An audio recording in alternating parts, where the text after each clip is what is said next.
8 heures du matin, nous quittons le port de Saint-Raphaël, direction la baie de Cavalère, avec l'aventure sous-marine, le club de Didier.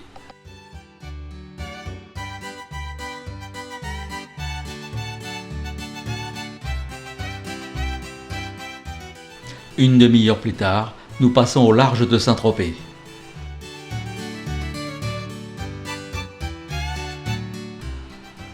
Puis ce sera le Cap Camara.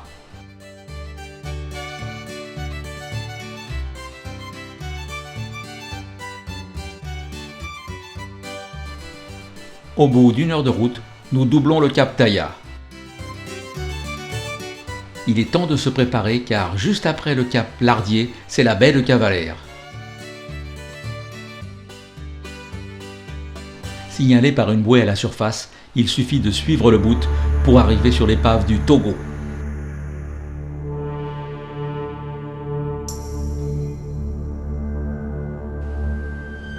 C'est une magnifique épave de 60 mètres de long car le bateau mesurait 76 mètres mais, coupé en deux, la poupe repose à environ 300 mètres. Le navire a été construit en 1882, cargo à voile et à vapeur. Jour fatidique, le 12 mai 1918, il heurte une mine laissée là par un sous-marin allemand et, sectionné en deux parties, il coule immédiatement. L'épave repose maintenant posée à plat sur le fond, à une cinquantaine de mètres de la surface. Plongée superbe, le bateau est colonisé par les gorgones, mais plongée courte, les paliers arrivant rapidement.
Non loin du Togo, mais moins profond, se trouve une autre épave, l'Espingole.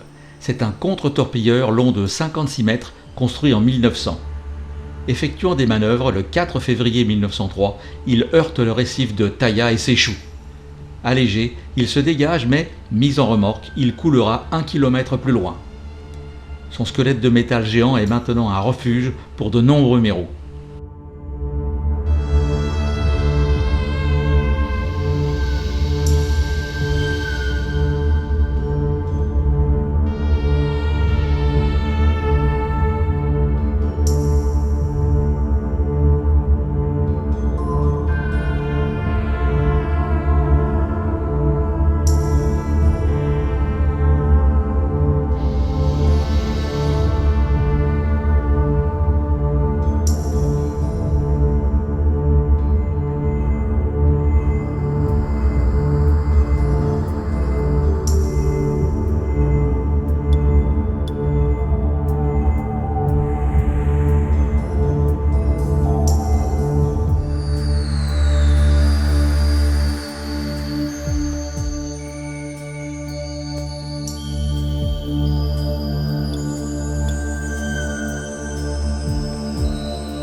Plus loin, à l'est de Porquerolles, on trouve le Donator. Construit en 1931, il mesurait 78 mètres de long et en 1939, il appartient sous le nom de Prosper Schiaffino à la compagnie du même nom. Celle-ci possède 20 bâtiments, mais à la fin de la guerre, 19 ont été coulés. Seul rescapé, le cargo file vers son destin le 10 novembre 1945.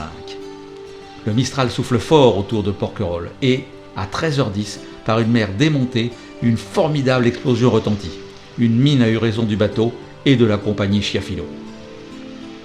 C'est une magnifique plongée, la faune y est extrêmement abondante, mais attention, le courant y est souvent très fort et à 50 mètres de fond, le moindre effort peut coûter très cher.